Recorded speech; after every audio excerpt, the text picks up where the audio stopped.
เจริญพรเอาตนญาโยมเด้อในมื้อนี้จะไหวพระสุดมนต์จะไล่สดไม่ออกก็มาสุดมนต์นำมื้อนี้ก็เป็นมื้อวันศีล15ค่ำเดือน4และใดไผอยู่ทางใดอยู่แห่งคนใดก็ไหวพระนำกันเด้อเฮ็ดให้จิตใจสงบนิ่งGood evening my Dhamma friends. Today we are chanting on Buddhist holiday. Where you stay, where you live, you can chant with us. Every day we can make our mind peaceful and make our body peaceful too. So you can join with the chanting together. เอาตัวโยมมาไหว้พระน้ำกันในมื้อนี้เฮาท่านทั้งหลายจะไหว้พระวันศีลมื้อนี้ก็เป็นวันศีลขึ้น15ค่ำเดือน4เลยได้เดือน4เลยได้เอาตัวโยมเด้อพระน้ำกัน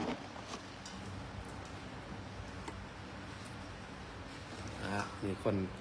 เอาตัวโยมมาไหว้พระหลายมื้อนี้คนโอ้ตั้งหลังนิดนึง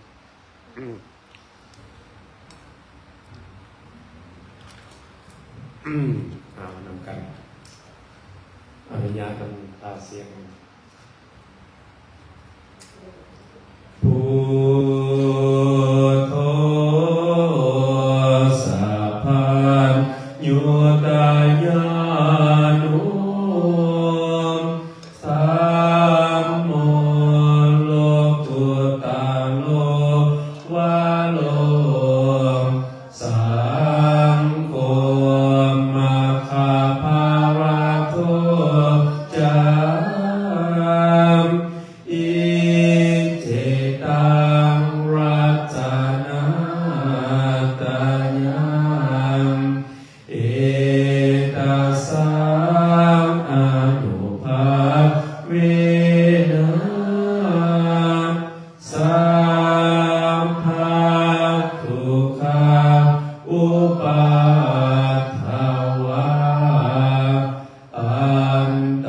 รายาจานาสันตุสัมภาโสติภาวันตุโน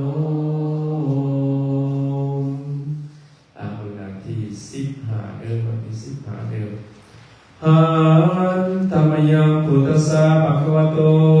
บุพพาคณมะการังการโรมาเสนะโมตัสสะภะคะวะโตขอนอบน้อมแด่พระผู้มีพระภาคเจ้าพระองค์นั้นอะระหะโตซึ่งเป็นผู้ไกลจากกิเลสสัมมาสัมพุทธัสสะตรัสรู้ชอบได้โดยพระองค์เองนะโมตัสสะภะคะวะโตขอนอบน้อมแด่พระผู้มีพระองค์นั้นอะระหะโตซึ่งเป็นผู้ไกลจากกิเลสสัมมาสัมพุทธัสสะตรัสรู้ชอบได้โดยพระองค์เองนะโมตัสสะภะคะวะโตขอนอบน้อมแด่พระข้าพเจ้าพระองค์นั้นอะระหะโตซึ่งเป็นผู้ไกลจากกิเลสสัมมาสัมพุทธัสสะตรัสรู้ชอบได้โดยพระองค์เองหันธรรมยังพุทธานุสตินายังกาโลมาเสตังโคปานาภาควันตังเอวังกัลยาโนกิตติสัทโธอะภุคาโตก็เกติศักดิ์อันงามของพระผู้มีพระภาคเจ้าได้ไปแล้วอย่างนี้ว่าอิติปิ โสภาควาอย่างนี้อย่างนี้พระผู้มีพระภาคเจ้าพระองค์นั้นอาราหังเป็นผู้ไกลจากกิเลสสัมมาสัมพุทโธเป็นผู้ตรัสรู้ชอบได้โดยพระองค์เองวิสัจจารณสัมปันโนเป็นผู้ถึงพร้อมด้วยวิชาและจารณะสุขโตเป็นผู้ไปแล้วด้วยดีโลกวิทูเป็นผู้รู้โลกอย่างแจ่มแจ้งอนุตตโรปุริสธรรมสารถิเป็นผู้สามารถฝึกบุรุษควรฝึกได้อย่างบ่มีภัยยิ่งกว่าสัทธเทวมนุษสานังเป็นผู้สอนของเทวดามนุษย์ทั้งหลายพุทโธเป็นผู้รู้ผู้ตื่นด้วยธรรมภควาติเป็นผู้มีความเจริญความจำแนกคำสั่งสอนศาสตร์ดังนี้นาที17เดือนนาที17นาทิเมสารานังอัญญังเมสารานังบารังสารานังอื่นของข้าพระเจ้าบ่มีพระพุทธเจ้าเป็นสารานังอันประของข้าพระเจ้าเอ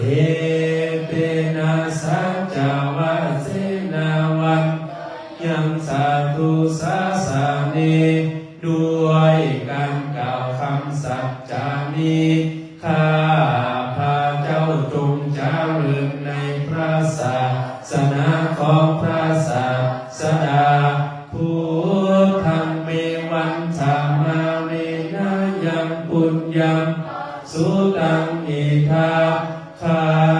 พระเจ้าผู้ไว้อยู่ซึ่งพระพุทธเจ้าได้ขนขวายบุญใดในบัดนี้สาเพปิอันตรายามิมาเอสุงอันตรายทั้งปวงอย่าได้มีแก่ข้าพระเจ้าเดชแห่งบุญนั้นกายเยนะวาจายะวาเจตสาวาด้วยกายก็ดีด้วยวาจาก็ดีด้วยใจก็ดีพุทเทอุคมังปะกะตัมมายายังกามหน้าที่เตียนอันใดที่ข้าพระเจ้ากระทำแล้วในพระพุทธเจ้าพุทโธปาติคันนันตุอาจายันตังขอพระพุทธเจ้าจงหมดซึ่งทนลวงเกิดอันนานการันตะเรลาลิตุงวาพุทเทเพื่อการสังรวมระวังในพระพุทธเจ้าการต่อไปหันตมยังธรรมานุสตินายังกาโรมาเสมสวากขาโตภะคะวะตาธัมโมพระธรรมเป็นสิ่งที่พระผู้มีพระภาคเจ้าได้ตรัสไว้ดีแล้วสันทิฏฐิโกเป็นสิ่งที่ผู้ศึกษาและปฏิบัติด้วยตนเองอากาลิโกเป็นสิ่งที่บัติได้และให้ผลได้บ่จำกัดการเอหิปัสสิโกเป็นสิ่งที่ควรน้อมเข้า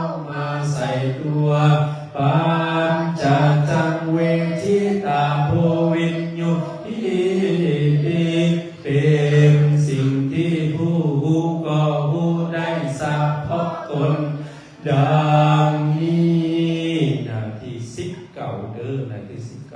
19นาทิเมสารานังอัญญังธัมโมเมลานังวารังสาลานาอื่นของข้าพระเจ้าบ่มีพระลานาอันประเสริฐของข้าพระเจ้าเอเตนะสัจจวัตเสนาวันเทยังตุสาสาเนด้วยการกล่าวคำสัจจานี้ข้าพระเจ้าจงเจริญในพระศาสนาของพระศาสดา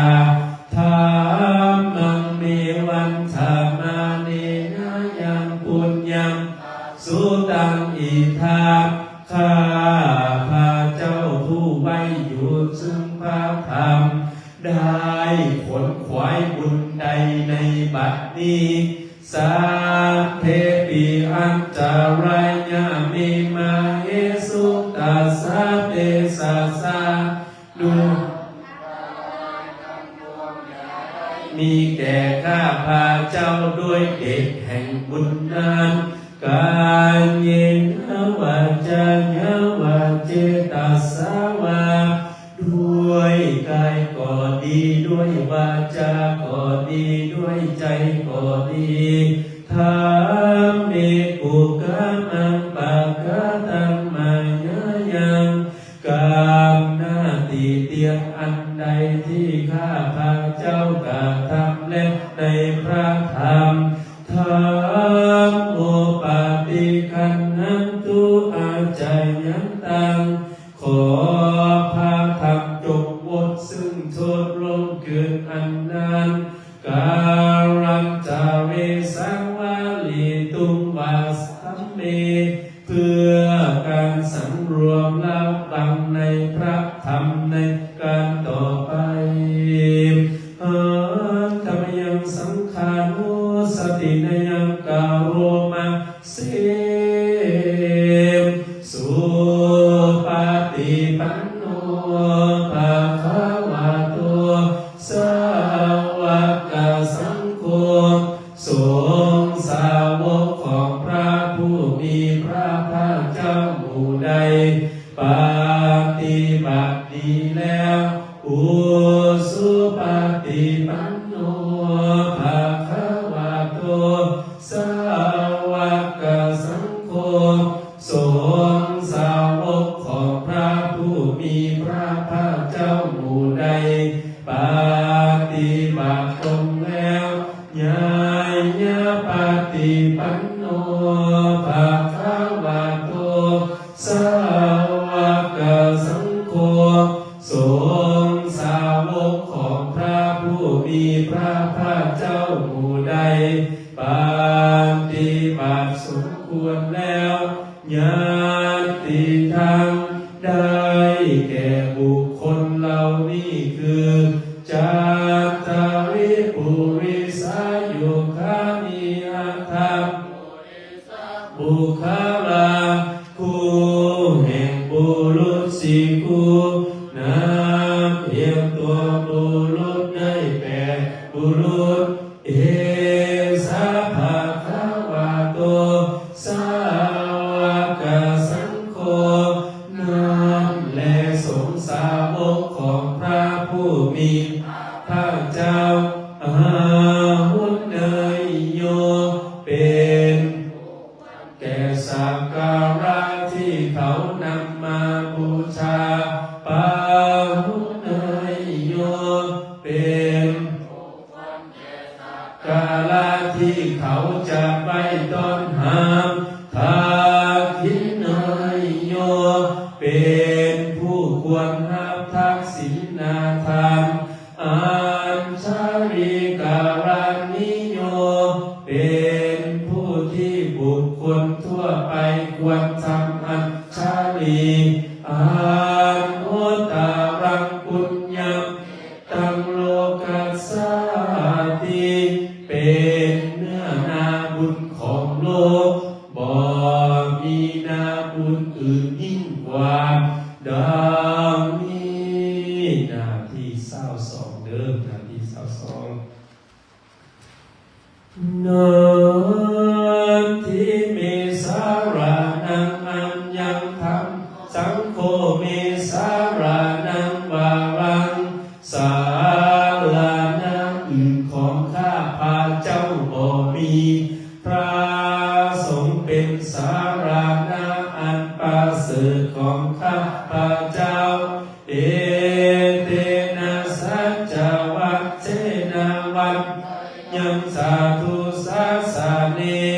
ด้วยการกล่าวคำสัจจานี้ข้าพาเจ้าพึงเจริญในศาสนาของพระศาสดาสังฆังเมวันธามาเนนะยังปุญญังปัสสุตังอิทามผู้ไว้อยู่ซึ่งพระสงฆ์ได้ผลขวายบุญใดในบัดนี้สัพเพปิอันตรายามิมาหิสุตัสสะเตสัสสะไว้ทั้งปวงอย่าได้มีแก่ข้าพาเจ้าด้วยแห่งบุญนั้นการเยนะวาจานะวาเจตัสสะวาด้วยกายก็ดีด้วยวาจาก็ดีด้วยใจก็ดีสังเกตุตมังปะกะตังมายะยังกามหน้าตีเตียนอันใดที่ข้าพาเจ้าทำแล้วในพระสงฆ์สังโฆปฏิคันหันตุอาจายันตังจงงดซึ่งโทษล่วงเกินอำนาจการันตาเรสังวาลิตุวาสังเคเพื่อการสังรวมละบังในสงฆ์ในการต่อไปเหมือนมันข้ามรถมาสูตรธรรมจักรเด้อร้อยนาทีหนึ่งหน่อยเด้อธรรมจักรพอสูตรนาทีหนึ่งหน่อย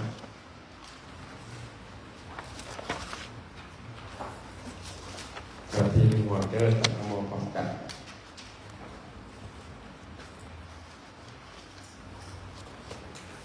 นาทีหนึ่งหน่อยเด้อคอยอ่านตังโมกัน1 2 3นะโมตัสสะภะคะวะโตอะระหะโตสัมมาพุทธัสสะนะโมตัสสะภะคะวะโตอะระหะโตมาสัมพุทธัสสะนะโมตัสสะภะคะวะโตสัมมาสัมพุทธัสสะเอวะเมสุตังเอกังมายังภาควาภาราณสียังวิหารติอิสิปัฏฐาเนมิคะเยตราตราโคภาควาปัญจวัคคีย์เยกุอามันเตสิทาเวเมภิกขเวอันตาปะภาชิเตนานาวิตาพายุจายังกัมเมสุกัมมาสุขังกานุโยโกอิโนกัมโมปุสุชานิโกนาริโยอานัตถาสันติโตโยจายังอันตากิลักธานุโยโคทุโคอานาริโยอานัตถาทิโตเอเตเตภิกขเวอุโปอันเตอนุปาคัมปฏิปัฏฐาตถาคเตนะอาภิสัมพุทธจักขุการานิญาณการานิปัสสมายาอภิญญายาสัมโพธายาปานายาสังวัตตติกา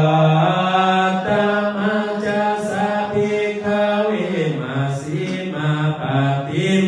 ทาตถาคเตนะอาภิ ภิสัมพุทธังจักขุลานิญาณากาลานิอุปสัมมาญาญาญาสัมพุทธายานิภัมยาสังวัตติอาญาเมวะอาริโยอัตถังกิโกมาโกเสยะธัมสัมมาทิฏฐิสัมมาสังกัปโปสัมมาวาจาสัมมากัมมันโตสัมมาสีโวสัมมาวายาโมสัมมาสติสัมมาสัมมาทิอายังโคสาธิกาเวมัสสิมาปาทิปัฏฐาตาคเตนะอาภิสัมพุทธังจักขุกาลานิญาณากาลานิอุปสัมมาญาปิญญาญาสัมพุทธายานิภัมยาสังวัตติอิทังโคปานาภิกขเวทุกขังอริยจันสติปิทุกขสารปิทุกขพยาปิกามารณัมปิทุกขังโสกปาลิเทวะคาโทมานาสุปายาสาปิทุกขาอัมปิโยโกทุโกปิเยหิวิปาโยโกทุโก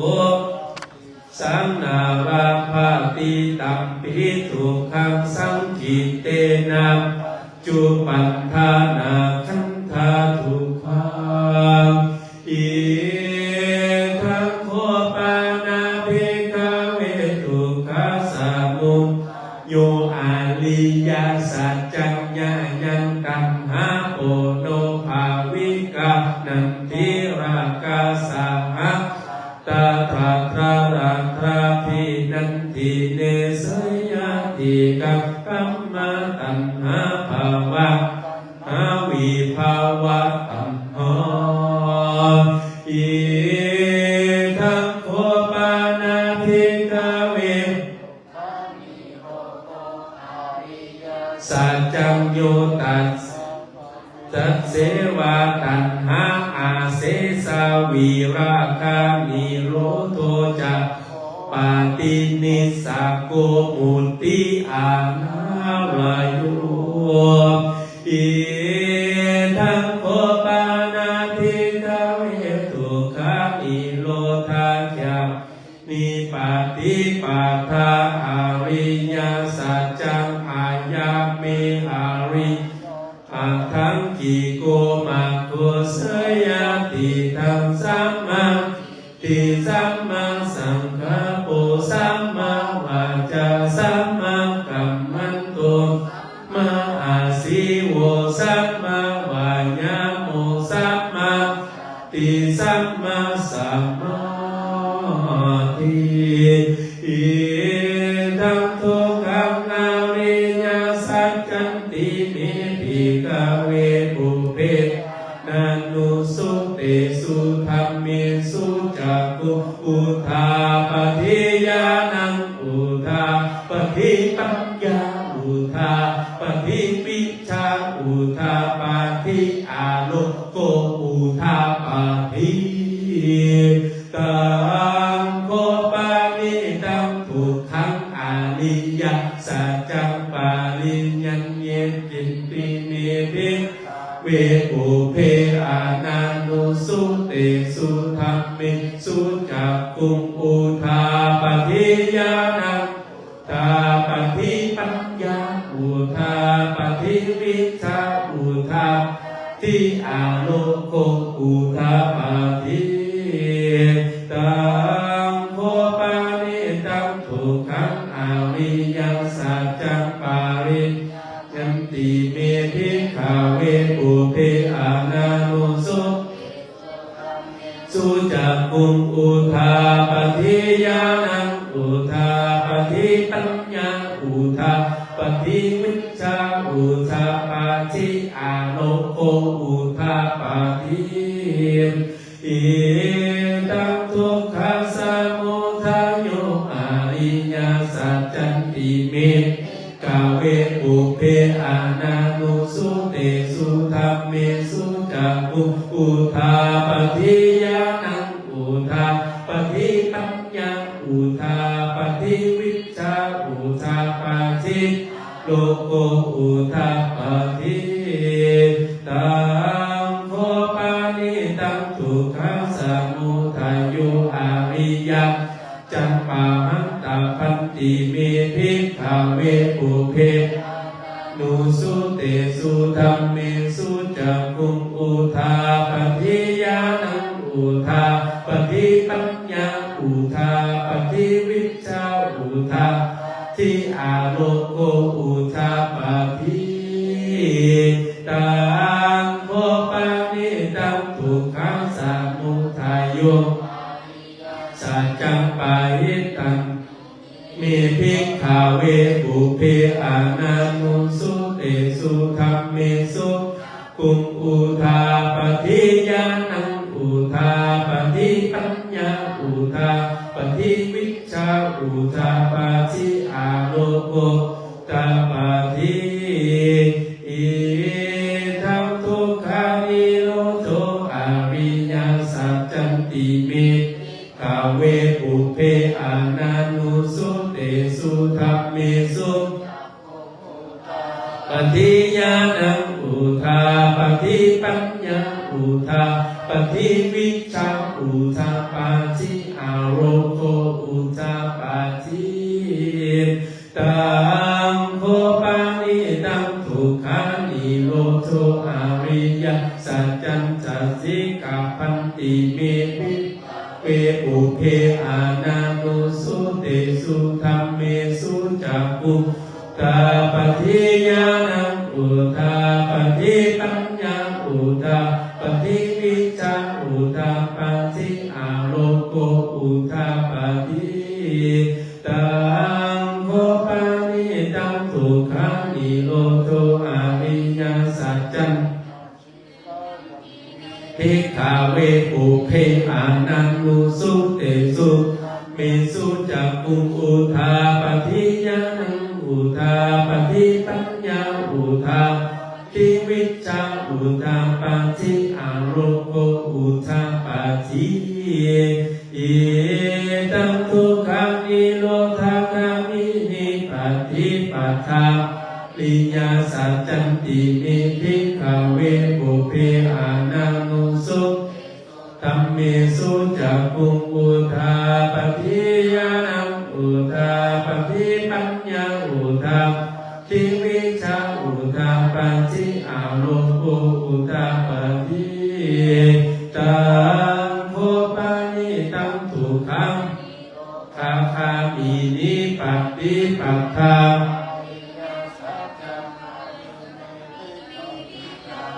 ปุเพอานานุสุเตสุธัมเมสุจักขุตาปฏิญาณังอุทาปฏิปัญญาอุทาปฏิวิชชาอุทาปฏิโลโกอุทาปฏิตังโคปานิตังทุกขานิโรธาคัมนิปฏิปัฏฐาอิเมภิกขเวปุเพอานันโนสุเตสุธัมเมสุจักขุตาปฏิญาณังอุทาปฏิปัญญาอุทาปฏิวิชชาอุทาปาทิอาโลอุทาปาทิญาวะกิวัญจาเมภิกขเวอิเมสุจักขุสุอาลิ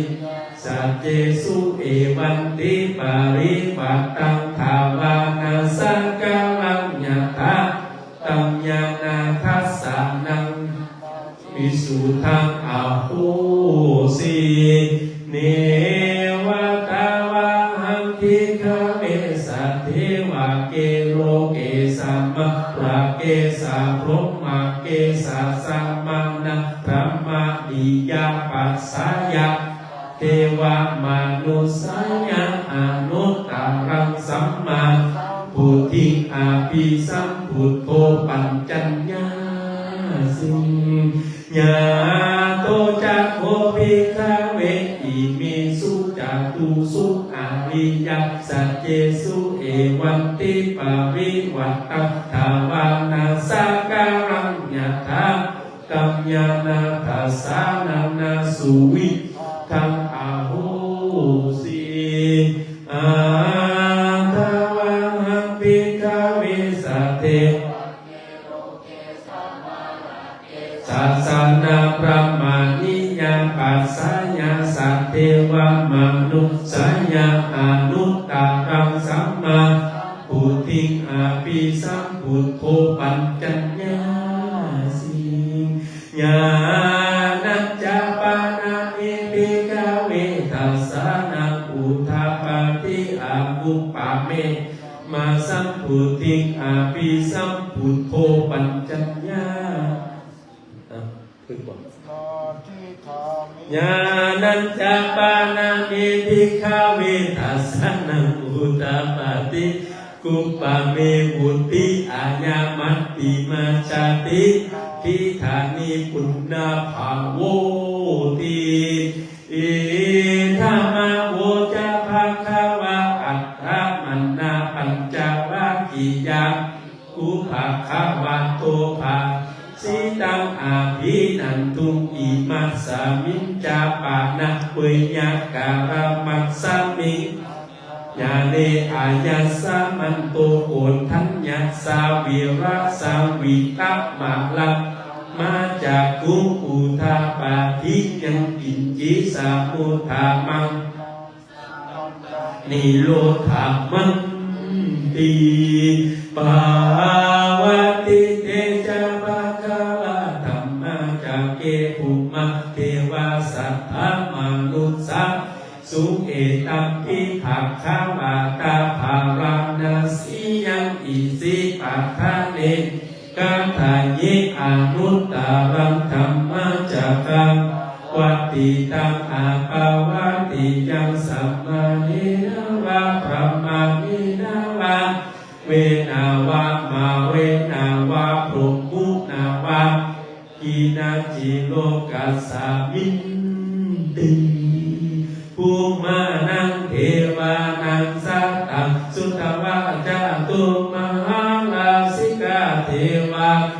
มนุสาเมสุจาตุมหาลาสิกานังเทวาสัตตังสุตวะตาวติสาเทวาสัตตมนุสาตาวติสานังเทวานังสัตตังสุตวะยามาเทวาสาเวสุญญามานังเทวานังสัตตังสุตวะตุสิตาเทวาสาเวสุตุสิตานังเทวานังสัตตังสุตวะนิมมานารติสุนิมมานารตินังเทวานังสัตตังสุตวะปารณิมิสาวสวัตติเทวาธรรมนุสาเวสุปานิมิตาวสวัตตินังเทวานังสัตตังสุตวะพมมาปานิสัสสะเทวาสาเวสุพมมาปานิสัสสะนังเทวานังสัตตังสุตวะพมมาตาเทวาสัตธรรมนุสาเวสุพมมาปาโลหิตานังวานังสัตตังสุตวะมหาภพมาเทวาธรรมนุสาเวสุมหาภพมานังเทวาปริตภาเทวาสัตธรรมนุสาเวสุปริตภานังเทวาสัตตังสุตวะอัปปมณภาเทวาสัตธรรมนุสาอัปปมณภานังเทวานังสัตตังสุตวะอาภัสสะเทวาธรรมนุสาเวสุนาภัสสะนังเทวานังตังสุตวะปริตสุภาเทวาสัตธรรมนุสาปริตสุภานังเทวานังสัตตังสุตวะ วาสัตตมนุสาเวสุอัปปมนสุภานังเทวาสัตตังสุตวังมนุสาเวสุอัปปมนสุภานังเทวานังสัตตังสุตวาสุภกินกาวาสัตตมนุสาเวสุสุภกินกานังเทวา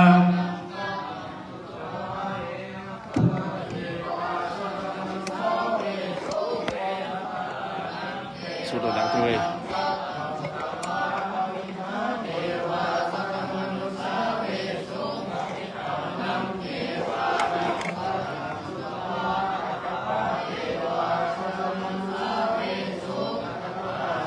เทวานังสัตตังสุตวะสัทธมนุสาเวสุทุตสานังเทวานังสัตตังสุตวะสุตสีเทวาสัทธมนุสาทุตสีนังเทวานังสัตตังสุตวะอาตมิกกาเทวาสาเวสุเอตัมภะคะวะตาภาวนาสิยังอิสิตาเนมิคาทานิอนุตตรังธรรมะคัมปาวัตติตังอาปาวัตติยังสัมมาเนนาวาพระมะเนวาเทเวนาวามาเรนาวาพรหมุนาวาเกนะจีวากัสสะมินติ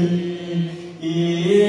ติหะเตนะคาเนนะเตนะมุหุเตนะยาวาพรหมโลกัสสะโทอัญญัญจาทัสสะสะหัสสิโลกัพพะตุตัสสัม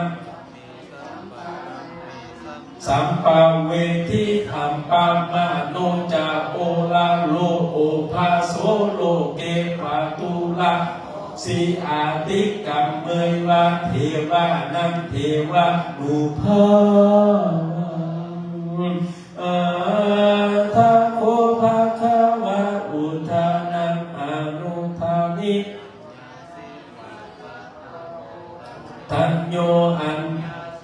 ปัตตาโพกุณทันโยติอิติทังอัญญสามันโตกุณทัญญสาอัญญกุณทันโยตาเวนะอาหูสิปิเทวจบธรรมจักรโยบุคโลบุคคลผู้ใดมันสู้ธรรมจักรคนใดคนหนึ่งคนนี้เดินต่อไปเป็นสื่อมุขบุญในการดำเนินชีวิตต่อไปนี้ขอให้ท่านทั้งหลายสมทานกรรมฐานเด้อกรรมฐานปัตตนาสาธุสาธุอุกาสาอุกาสาณโอกาสต่อไปนี้พวกขนอยทั้งหลายจะขอสมทานเอาซึ่งพระกรรมฐานและวิปัสสนากรรมฐานที่องค์สมเด็จพระสัมมาสัมพุทธเจ้าได้บัญญัติไปดีแล้วขอให้ได้คานิกะสมาธิอุปัจจารสมาธิอัปปมนาสมาธิและวิปัสสนาญาณขอบังเกิดขึ้นในขันธสันดานในจิตใจของพวกขน้อยทั้งหลายพวกขน้อยทั้งหลายจะตั้งสติกำหนดไว้ที่ลมหายใจเข้าออกลมหายใจเข้าก็หูลมหายใจออกก็หู3 หนเลย7 หนห้อยหนหรือพันหนด้วยความบ่ประมาทนับแต่บัดนี้เป็นต้นไปเถิด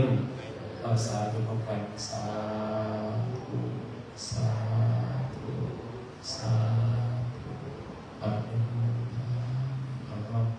เก็บจิตเก็บใจตั้งตัวให้ตรงในโลกสติให้มั่นทำความรู้สึกซ้ายขวาทั้งหน้าทั้งหลังจิตใจของเราไปทั้งใจสงบนิ่งหายใจเขาความสงบทางจิตใจ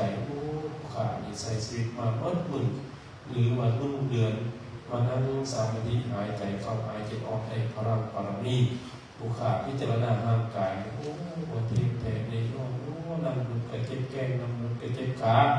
นั่งลงกระเจ็บพิจารณาจิตผู้ขาเราจิตจะได้ดึงขึ้นมาโ ราะว่าจิตผู้ขาดเป็นจิตประบาดจิตผู้น้อยจิตผู้ขาดเป็นจิตแอนดิ้งเราอยู่ปัจจุบันอยู่วันไปสงครามกับลมหายใจเข้าออกอธิษฐานจิตเอาจิตของเราเหล่านั้นเป็นการประสอนจิตของเราในความบริสุทธิ์ซึ่งมันธรรมะจะเข้าได้ง่ายแต่จิตของเรานั้นเป็นอาภัสสอนหรือจิตของเรายากซึ่งมันธรรมะจะเข้าง่ายเพราะฉะนั้นทำตัวให้สบายหายใจลึกๆเนาะนึกถึงพุทธานุสติธรรมานุสติสังฆานุสตินึกถึงคุณพระพุทธเจ้าคุณพระธรรมเจ้าคุณพระสังฆเจ้าหายใจเข้าลึกผู้สื่อความรู้สึกทั้งหน้าทั้งหลังทั้งซ้ายทั้งขวาโอ้ได้ยินอาจารย์เราโอ้มันมาทางหูได้ดีถ้าได้ยินกินกันมาทางดัง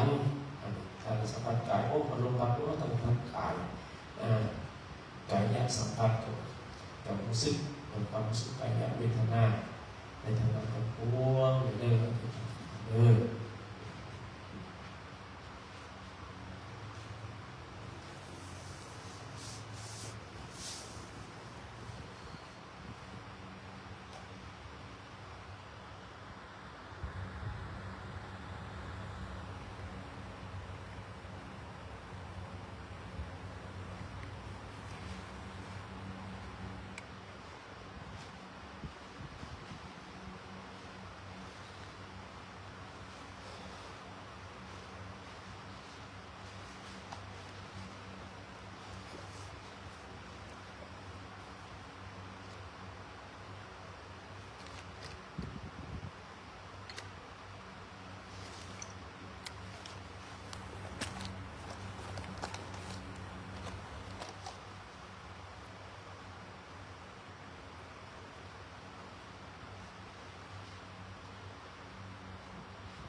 ใจของเรานั้น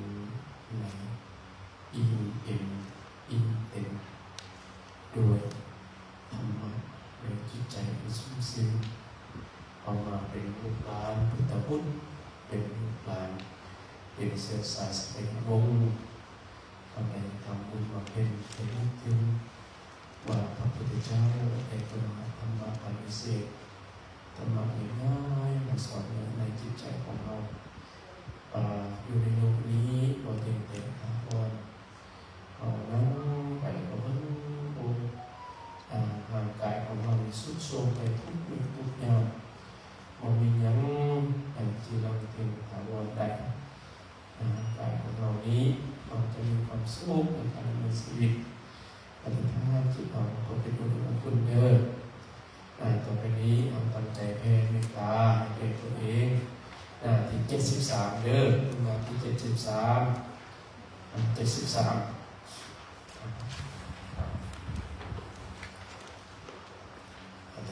ด้วยละ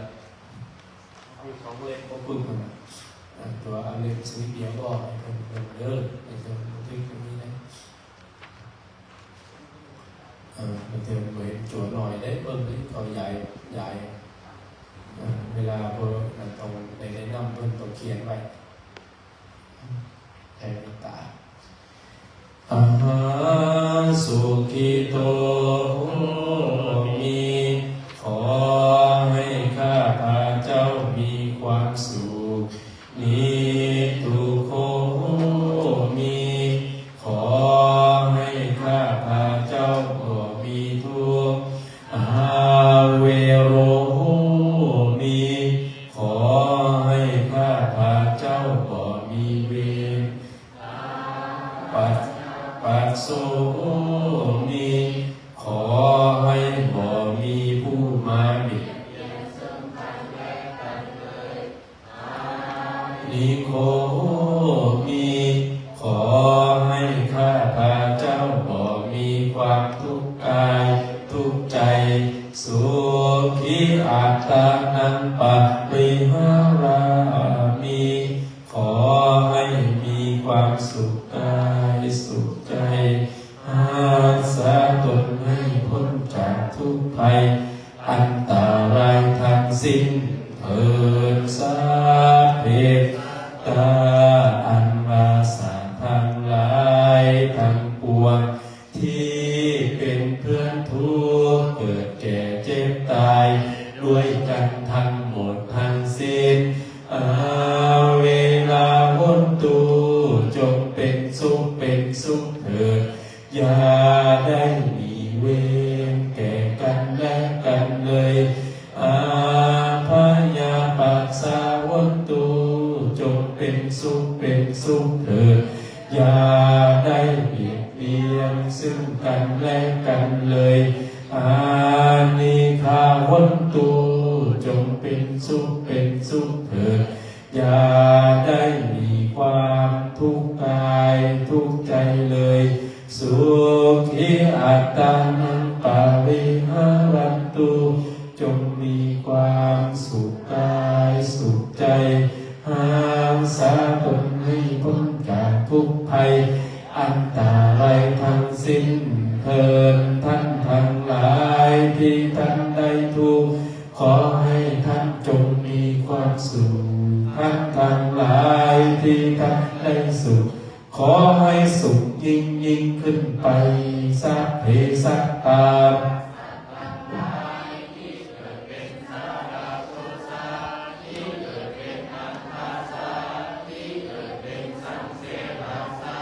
ที่เกิดเป็นโอปาปาติกาขอท่านทั้งหลายจงมาหักเอากุศลผลบุญให้ทั่วทุกตัวสัตว์ด้วยเถิดอีทังเมยังตินังวันตุสุขีตาวันตุญาตาโยขอบุญนี้จงถึงญาติพี่น้องทั้งหลายของพระเจ้าขอให้ญาติพี่น้องทั้งหลายของข้าพระเจ้าเป็นสุขเถิดบรรทาเถิด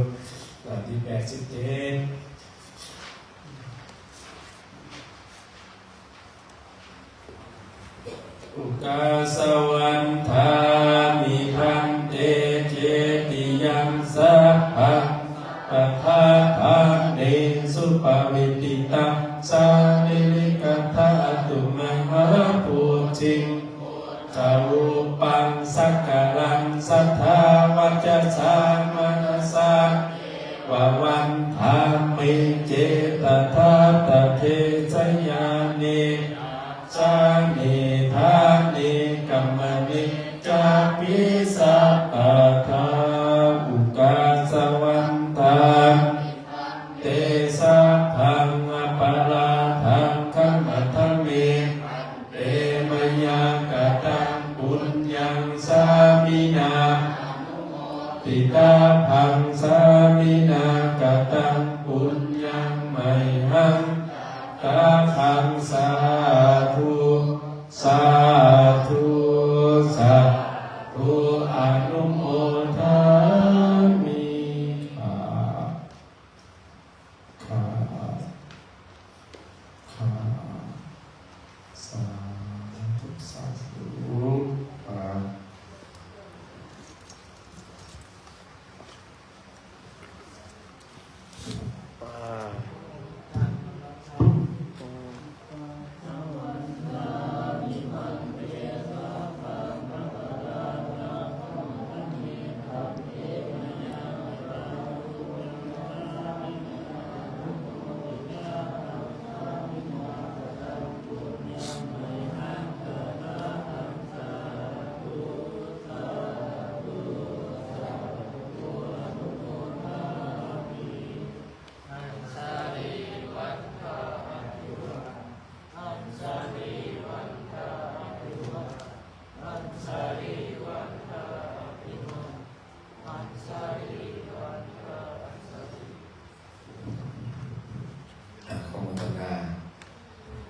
ส่วนกุศลทั้งหลาย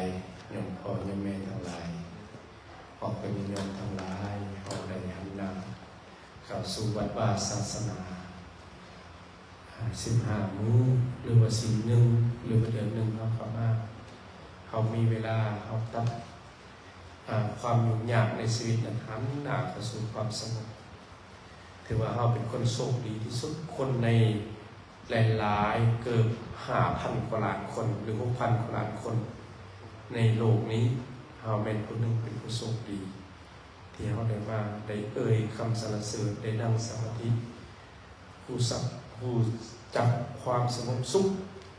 ในด้านจิตใจคนอื่นยังวุ่นวายหลายปอดนิยมอันตรายยังวุ่นวายอยู่กับโลกอยู่วุ่นวายกับ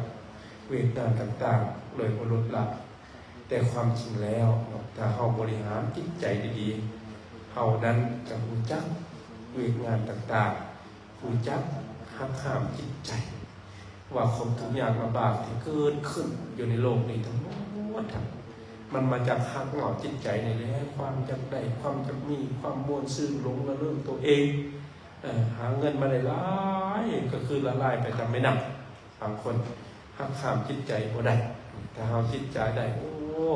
เข้ามาพิจารณาได้มาฟังธรรมะนะพระอาจารย์นะเมื่อเฮือนแม่นได้เลยที่ผ่านมาผู้ข้าได้ใส่ชีวิตแบบละเลยพุ่มเฟื่อยไปทำอื่นซื้อนั่นซื้อนี่ซื้อเงินอะไรก็พอมาแล้วผู้ข้าจะเก็บหอมทอมดินไปสอนตัวเองอัตหิอัตโนนาโถตัวแรกเป็นที่เพิ่งคงตนคนอื่นเพิ่งบ่ได้ความเจ็บไข้ได้ป่วยก็เขาจะเจ็บเองบ่มีคนอื่นเจ็บแทนมาเบิ้งใจตัวเองเขาจะหูจักอันนี้แหละในด้านจิตใจของเขาเด้อหลวงพ่อที่แม่ทั้งหลายดังนั้นเขาได้ประโยชน์จากพระพุทธศาสนาสอนได้ใส่ชีวิตตัวจริงเตือนชีวิตตัวเองเสื่อมชีวิตตัวจริงอย่าละหลงละเลยหรือว่าอย่าโม่เมากับสิ่งทั้งหลายทั้งปวงโดยเฉพาะทรัพย์อื่นที่นอกกายของเขานั้นเป็นเพียงแต่บางครั้งบางคราวอยู่โดนมันก็อยู่บุดนมันก็จากไปเป็นอย่างโยมเด้อดังนั้นจะว่าเอามาซ่อนจิตซ่อนใจมีสติในการดำเนินชีวิตหูซ้ายหูขวาหูหน้าหูหลังเสียดหยังสิกินข้าวกับหยังนี่มันจะเตือนสิ่งเราเองจนชีวิตของเราหน้าที่สุดท้ายเราก็มีความสุขไปถ้าเอาลืมมือลืมวันบางคนมืดบอดใส่ชีวิตบอดละบ่ถึงขึ้นมาตัวเอง เป็นอมตะอยู่ในโลกนี้บ่โดนได้เอาตนโยม50-60 ปีเป็นไข้ได้ป่วยปากไปจากไปมันไปเตือนจิตเตือนใจเขาหลายคนเนี่ยเขาผู้จากไปแล้วบ่มีไผกลับมาwhen the people die who never come back เมื่อผู้คนตายหรือว่าผู้คนไปแล้วบ่มีไผกลับมาบ่มีการกลับมาเฮามีชีวิตเดียวเป็นหยังเฮาก็ทุกข์ยากลำบากกับสิ่งอื่นเฮาก็บ่น้อมจิตน้อมใจล้างจิตล้างใจเฮานี้ให้มีความสุขความเจริญในวิถีชีวิตของเฮาใส่ชีวิตอย่างพอเหมาะพอสมพอเพียงมือนั่นเฮาจะมีความประสุขความเย็นสิ่งใดที่เป็นบ่เป็นประโยชน์เฮาก็ตัดออกไปโยมพ่อโยมแม่ทั้งหลายสร้างสรรค์ต่างๆสิ่งที่เฮาเสียทรัพย์สมบัติเสียเงินเสียคำตัดออกไปเฮาอยู่ในความเหนือความคิดความใจของเฮานี้ถือว่าเฮานั้นได้พบความสุขความเจริญนี่ถือว่าความเฮานั้นเกิดมามนุษย์เฮานี้บ่เสียชาติจึงเกิดเป็นมนุษย์ถ้าคนเฮานี่หลงไหลตัวเองไปคิดว่าความย่อหย่อสมเสยคิดบรรดาอำนาจบรรดาศักดิ์ต่างๆเหมือนโยมพ่อโยมแม่ทั้งหลายบอกว่าทั้งพระสงฆ์องค์เจ้าเพราะว่าทั้งเจ้าคนในคนก็ดีสักวันหนึ่งก็ลากจากตรงนี้ไปเมื่อไปแล้วบ่มีไผเอาอย่างใดสักอย่างอาจารย์บ่เห็นจักเทื่อโอ้ของผู้นั้นของนายกคนนี้ของยาทานอันนั้นแล้วเอาไปได้วัดโอ้มาฮุบเอาแล้วคนนั้นลุกไป500 กิโลเมตรบ่มีจักเทื่อบ่มีไผก็ไปจักเทื่อน่ะบ่มีไผยศถาบรรดาศักดิ์ตำแหน่งด้วยกันเตือนเฮาเองว่าสักวันหนึ่งเนี่ยความจงย่อสมเสยด้วยกันมันก็ผ่านแล้วผ่านไปอันนี้มันบ่มีหยังติดถาวรได้อันนี้เฮามาไหว้พระนี่บ่เพิ่นไหว้พระเพิ่นแปลนี่ออกจนโยมพ่อโยมแม่เด้ออันนี้นั้นนำเจ้าเฮาได้บนคาถาได้ภาษาทำเลยว่าวิถีชีวิตชาวพุทธของเฮาแบบเรียบง่ายสบายไหว้พระสรรเสริญอยู่สบายเรียบง่ายถ้าชีวิตของโยมพ่อโยมแม่ใส่ชีวิตแบบนี้แล้วถือว่าพระอาจารย์นั้นดีใจนำแต่ชีวิตเราเรียบง่ายสถิตว่าสบายบ่ค่าของค่าทางโยมพ่อโยมแม่ใส่ชีวิตลดโผล่หลายบ่ได้เด้ชีวิตของเฮานี่มีหนึ่งเดียวเท่านั้นได้one time one life เท่านั้น1ครั้ง1ชีวิตเท่านั้นบ่มีไผจะ2ชีวิตได้ไปแล้วไปเลยจากไปแล้วไปเลยหลายคนลาไปแล้วไปเลยลืมตัวเองหลงตัวเองกินเอาแท้เอาว่าเวลาสุขภาพแข็งแรงเอาแท้เอาว่าบ่เดินตัวเองมันไปแล้วเจ็บแข้งเจ็บขาโอ้ยห้องโอ้ยนี่เด้อโยมพ่อโยมแม่ทั้งหลายเด้อพ่อโยมทั้งหลายเตือนตัวเองถ้าว่าเฮาเป็นจังซี่ล่ะเฮาจะมีความสุขอันนี้เฮาอยู่นำกันสักวันหนึ่งเฮาจะจากกันไปแล้วถ้าเฮาใช้ชีวิตบ่ล้นพ้นเฮาบ่เป็นตัวของตัวเองแล้วบ่เตือนตัวเองคิดว่ายาในโลกนี้จะพิเศษบ่มีหยังพิเศษใดของตัวโยมถ้าเป็นโลคาพยาธิเป็นเทพแบบเบาบางซื่อสักวันหนึ่งก็ไปแล้วเจ้าทรมานในโลคาพยาธิเจ้าอะไรเจ้าเฮ็ดตัวเจ้าเองแทนที่ว่าเจ้าเกิดมาในโลกนี้จะประคับประคองชีวิตเจ้าเองตนตลอดพอดฟังมีความสุข90 ปี100 ปีนกมือโอ้รับตาไปนั่นบ่ทรมานคือผู้ที่มีบุญมีกุศลแท้ๆนั่งอยู่เจ็บแข้งย่างไปเจ็บขาทรมานตัวเองตลอดบอกคนขวาชีวิตเขาเองว่าเป็นจังได๋นี่เห็นบ่ถ้าเอาคนขวาชีวิตโอ้โรคข้าพยาธิเป็นย้อนเฮาอดข้าวเจ็บกระเพาะย้อนเฮาอดข้าวหรือเฮาเป็นนี่ย้อนเฮาสร้างสรรค์หลายบ่นอนกลางค่ำกลางคืนเฮาคิดบ่ได้โอ้สมองของเฮาเห็นบ่นี่เนี่ยสิ่งที่เป็นประโยชน์มันน้อยคนจะเห็นสิ่งที่บ่เป็นประโยชน์หลายคนจะเห็นโยมพ่อโยมแม่ทั้งหลายเห็นบ่ขึ้นปัจจุบันนี่แหละหวังนี่ไต้หวันนี่พักกันแต่ต่อคิวไปเข้าไปใส่อเมริกาไปใส่น้ำมันเหลือบางหลายๆเฮียนตนอกอาจารย์พุ่นขี้ไปใส่แถวพุ่นหน้าควายมีหยังพุ่นบักหลายๆบ่มีไผมาใส่แล้วว่าแล้วก็ใส่ในเมืองไปญาติก็ใส่อยู่ดงจองนี่โอ้ยอันคนเฮานี่ก็ตัวนี้บอกอันนี้จะซื้อได้แล้วตกวิตกกังวลอีกแต่แท้จริงแล้วเพิ่นขี่รถไฟฟ้ายังบางคนอาจารย์จะไปควักน่ะเจ้าขี่รถไฟฟ้าอย่าไปใส่นะมันฮะเนี่ยยังจะต่อแถวเขาบ่ได้ขึ้นว่าเขาต่อแถวแล้วล่ะเบิ่งได้น่ะผู้ขี่รถไฟฟ้าจะไปต่อแถวจะใส่น้ำมันโอ้ยอันนี้มันก็เลยขี่รถไปบอกเขานั่นไม่ออกนี่ไล่นี่เฮ็ดหยังไม่ออกขี่รถไฟฟ้านี่น่ะโอ้ยเพิ่นน่ะนี่ได้ไม่ออกไอ้คนเฮาลงสติลงลืมเลยอันนี้เว้าเรื่องง่ายๆซื่อๆได้ยังเรื่องปัญหาชีวิตยังคิดเก็บในใจบางคนพุ่นเอาเรื่องเอลักเอลานผู้สงครามมาเก็บในใจเห็นจะได้เนาะคำสิขึ้นเนาะเช็คเบิ่งบัญชีตัวเองมี 16,000 กีบบ่ตัวเองเก่าอะไรนั่นใครเท่าไหร่น่ะอาจารย์บอกความจริงอาจารย์สิทำได้หรอมีคำนี้เอาไปขายมัน59 ล้านไปขายก่อนเอาไปใส่แต่ดีกว่าเนี่ยเข้าใจติบางคนมีคำขึ้นไปซื้อคำลงมันไปขายโอ้ยอันนี้ก็ตัวเองว่าอาจารย์เป็นหัวเศรษฐศาสตร์นะอันนี้ก็ไปขายมันนะอาจารย์ทำนี่เนี่ยไม่ แท้ได้อาจารย์เอาเงินมาใส่นี่นะดีกว่านะแท้เนาะเป็นบ่โยมพ่อโยมแม่ทั้งหลายแท้ได้มีบางคนมีบาทหนึ่งอันคำขึ้นไปให้มาโซ่เดี๋ยวโอ้ยอาจารย์เขามีบาทหนึ่งเอาไปขายได้59 ล้านเอาไปใส่ในชีวิตก็เป็นปีกันนะแท้ได้เด้ออันนี้เด้อโยมพ่อโยมแม่ทั้งหลายดังนั้นจะว่าโอ้ยให้คิดมีสตินั่นนะเด้อนี่นะพอจะตื่นหลายโพดมันเธอเฮาอ่ะบ่ตั้นกองจิตใจบ่อำนวยต่างๆย้อนหยังทั้งหมดนี่ย้อนเฮานี่ความโลภของเฮามีหลายใจของเฮาบ่ฝึกเย็นๆซะบ่เบิ่งนั่นอันใดบางคนน่ะน้ำมันน่ะไม่ออกไปว่ายังง่ายเด้อาจารย์ไปเบิ่งน่ะใส่เต็มถังน้ำมันเพิ่นได้ลกขีดเดียวยังใส่เต็มถังญาติโอ้ยอาจารย์ว่าแท้ได้คนเฮาตื่นเอาแท้เอาว่าตัวนี้ล่ะบ้านนี่เนาะปั๊มน้ำมันแห่งดีใจแล้วมันบีบใส่มันให้จะขายหมดเนาะมันบ่ได้ขายหมดเกือบ 3-4 ปีตั้งแต่โควิดมาแล้วเนาะโอ้ยไหนบอกอันนี้ได้ยังพอยังแม่ทั้งหลายบัดนี้เด้เงินเดือนเพิ่นล้าน5เพิ่นบีบน้ำมันเต็มถังล้าน2เพิ่นสิเฮ็ดจังได๋มันขึ้นเลยมื้อนี้จะเอาน้ำมันไปขายมันขึ้นเต็มถังมันสิขายให้ไผบ่นี่ดูดออกบ่ได้เพิ่นนั่นนี่บ่นี่แหละนี่ยมพ่อยังแม่เด้อเพราะฉะนั้นเดี๋ยวว่าเฮาขี่ได้ซำใด200,000 100,000เติมไปแล้วมันก็พอเป็นมีปัญหาได้โยมพ่อโยมแม่ทั้งหลายบางคนมีเงินเดือน2 ล้าน3 ล้านไปปีดใส่น้ำมันหมดนะนี่คือกันได้ย้อนอย่างย้อนความโลภตัวเองเนี่ยสกินบ่ได้นั่นน่ะนี่นะอันนี้ได้ว่าความจริงอันนี้นะเตือนตัวเองจะสั่นนะแท้ได้บางคนน่ะมีอันเพิ่นเนี่ยนะอาจารย์น่ะขึ้นได้บางคนเฮ็ดอะไรอันนี้ก็คนอยู่ใกล้ๆแถวนี้เพิ่นซื้อคำแต่ตีต่อเท่าไหร่30 ล้านเดี๋ยวนี้ฮอด53 54บ่มีเงินไปยืมมือไปอ้อดอกเบี้ยเพิ่นเอานี่มันแย่งอยู่โอ้ยแต่จะไปขายไปซื้อใช้ชีวิตเนี่ยนะโอ้อันนี้ก็โนนะว้าวอันนี้ได้อ่ะนะแต่แท้อ่ะนะย่อมเพิ่นมีแล้วสว่าเพิ่นไปซื้อกันบัดนี้ค่อน50 บาทเลยจะมาขายเพิ่นยังรูปอยู่ไปยืมดอกเบี้ยแพงๆเนี่ย 1% อยู่ทั้งนอกว้ายเอามาพ่อตัวนี้ถือตัวนี้ไว้อย่างไรก็ใช้ที่อันนี้ก็จริงความจริงของมนุษย์เฮาเป็นจังซี่ย่อมพ่อย่อมแม่บ่หาหอบข้างเฮาใช้ชีวิตยังมีความสุขมีความสุขเท่าไรยังพอยังไม่แต่ว่าหาข้างเขาเนี่ยใส่ไม่ยั้งเราก็มีทั้งขายทั้งแอลก็มีแต่บางคนเนี่ยบอกให้พันอีกไม่ออกบางคนเนี่ยอาจารย์เห็นนะไปญาติซื้อพักอยู่ตลาดนะอยู่ทั้งข้างคนน่ะมีหัวชิงไข่ยังซื้ออยู่มาตลาดซื้อมันยังตัวเองว่าเนี่ยนะ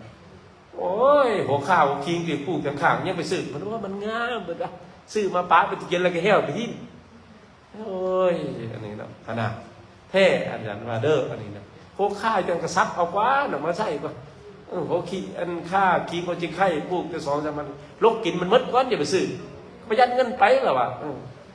มัน10,000 20,000ประหยัดเงินไปเอา10-20,000ไปเติมแล้วมันลดจักนั่นอะไรอีกนั่นนะถ้าเขาใส่ชีวิตเป็นเนี่ยโยมพ่อโยมแม่แต่ละบางคนก็ให้ก็หันอีกอาจารย์ไปเฮือนเขาน่ะไปซื้อเลยนะเครื่องกินมันสแตนไว้พอเต็มตู้เย็นไปขอก็บ่ได้มันมดเดือนมันมดคุณเอาไปทิ่มทั้งข้างบอกโอ้ยเพิ่นเอาเพิ่นเลยจมให้อันมันก็บริษัทขี้เหงื่อผมมาเอาอาหารเพิ่นเน่าอยู่ทั้งข้างเพิ่นเหม็น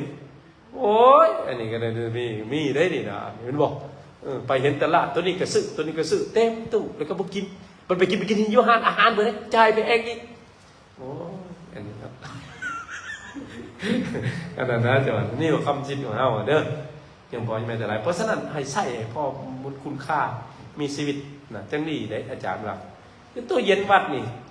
เปิดเบิ้งจบมดแหละไปซื้อไม่อันนี้กินให้มันมดบอกจัวคือกันนี่กินให้มันมดกินให้มันทันอีกให้มันกำหนด